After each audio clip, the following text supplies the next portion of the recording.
So, a rigid bar of negligible weight is supported as shown in the figure. If W 80 kN, compute the temperature change that will cause the stress in the steel rod of 55 megapascal. So, may binigay daw na stress sa rod, sa steel, which is 55 megapascal. Assume the coefficient of linear expansion, blah blah blah, for steel and for bronze. So ngayon, ano kaya yung steel sa bronze? So first, free body diagram.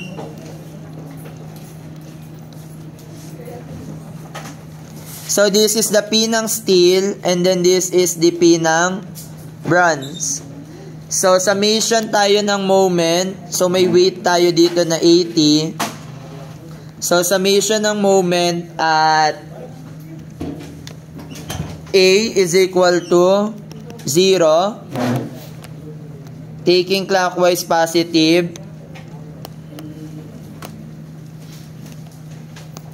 So that's equal to PS multiply negative PS times 1 minus PB times 2.5 plus 1.5 4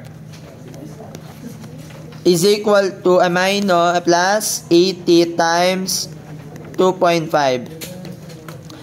So, ang formula ng stress ng steel is equal to P ng steel over area ng steel. Therefore, P ng steel is equal to the stress ng steel, area ng steel. And then, the P ng bronze is equal to stress ng bronze, area ng bronze. So, palitan lang natin si P ng steel. So, negative stress ng steel multiplied by area ng steel minus stress ng bronze, area ng bronze multiplied by 4 plus 80 times 2.5 equals to 0. So, meron tayong value ng stress ng steel na negative 55, area ng steel 320 minus stress ng bronze, area ng bronze 13 times 4 plus 80 times 2.5 equals to 0. So, magkano si... hindi yan consistent ng units. No? Dapat consistent. Kung makikita nyo, diba ito, this is Newton times, megapascal, which is Newton per millimeter squared, times millimeter squared, so Newton. Tama. Tapos may moment arm na meter. Yung meter, may maka-cancel. Pero itong 80 kilonewton, dapat gawin nyo siyang 80,000 Newton. Okay. So, magkano yung stress ng bronze? 35.077 megapascal. And then, the stress ng steel is... Okay. So, ngayon. So, meron ka na niyang stress. Marami ka naman talagang stress. Legit naman yun. Sir, totoo naman. Walang char-char doon. So, ngayon. So, ano yung tendency ng beam natin? Ay, ibang kulay para magandang tignan. Mas pangit yung red. Orange.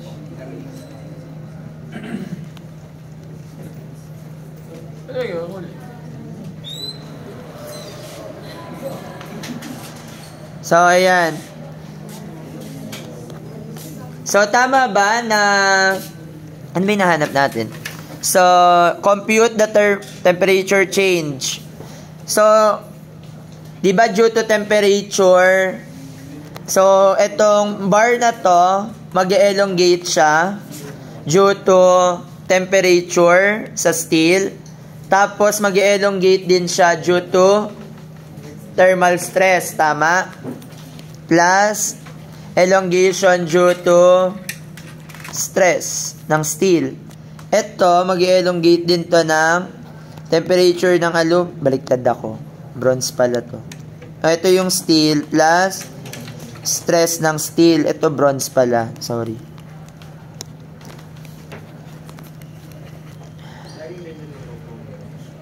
Lagi naman ganyan na, no? Mag-elongate siya.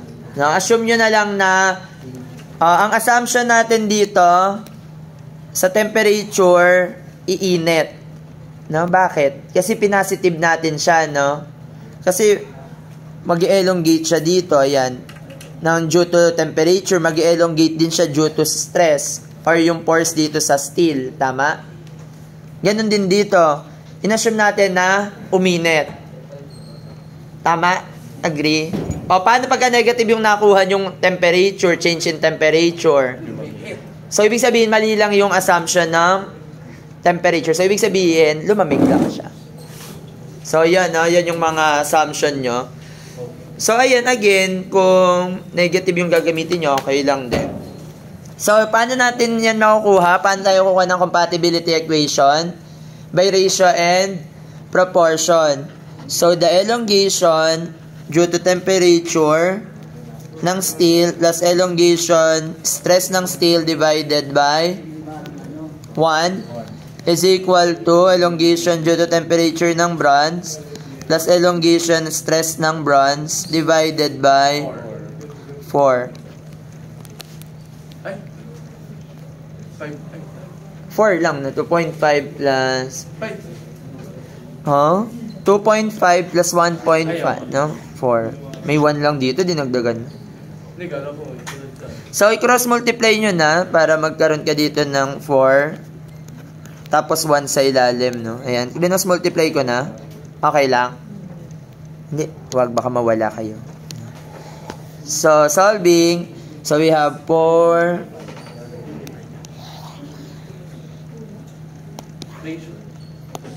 Ratio and proportion. So, ano yung formula ng stress ng steel? 4 times alat. Alpha steel, length steel, delta T, plus stress. That is stress ng steel, length ng steel over area ng steel is equal to E. Tama. E ng steel. Bronze, length ng bronze, change in temperature, plus stress ng bronze, length ng bronze divided by E ng bronze. So, substitute na lang natin. So, you have 4. Ano yung alpha ng steel? Nakasulat doon sa taas. 11.7 micrometer. Kapag may nakita kayong micrometer, that's times 10 raised to negative 6. 11.7 E6. Ano yung length ng steel? 1,500. Ayan na 1,500. Times the change in temperature. Baguhin ko lang yung bracket. Plus, stress ng steel, 55. Length ng steel, 1,500. Modulus of elasticity ng steel, nakasulat doon. 200 gigapascal. Sa 200,000.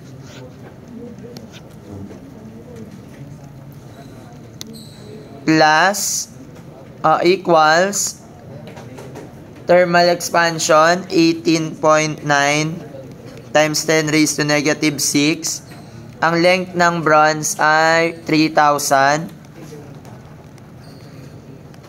Change in temperature plus stress ng bronze, magkano yung solve natin? 35.077 077 multiplied by the length ng bronze, 3,000, divided by the modulus of elasticity, 83,000 megapascal.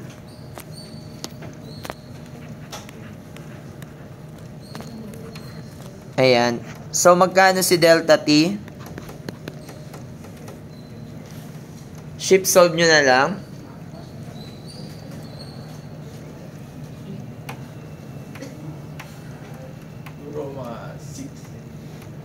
Hindi, negative.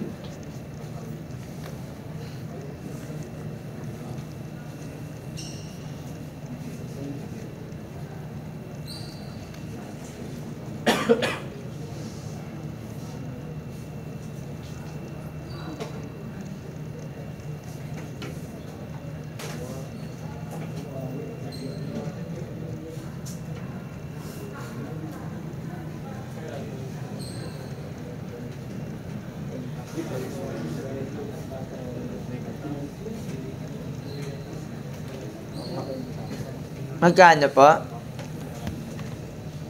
Hindi, sir, hindi kasya. So, ang gawin nyo para magkasya, so, isa-isahin nyo, no? O, distribute nyo. Sir, hindi kasya sa calculator, multiply mo ng 4. Tapos, ano kaya yung value nito? Store mo sa A. No? Tapos, magkakaroon ka ng X. Plus, ito, ano yung value nito? Store mo sa B. O, tapos, ito, ano yung value nito? Store mo sa C. Tapos, may X ka dyan. Tapos, ito, store mo sa D. So, shift solve. So, X is equal to negative 20.30 degree Celsius. So, ibig sabihin, lumamig. Ay, bit naka-purple din. So, yun lang. Lumamig lang siya.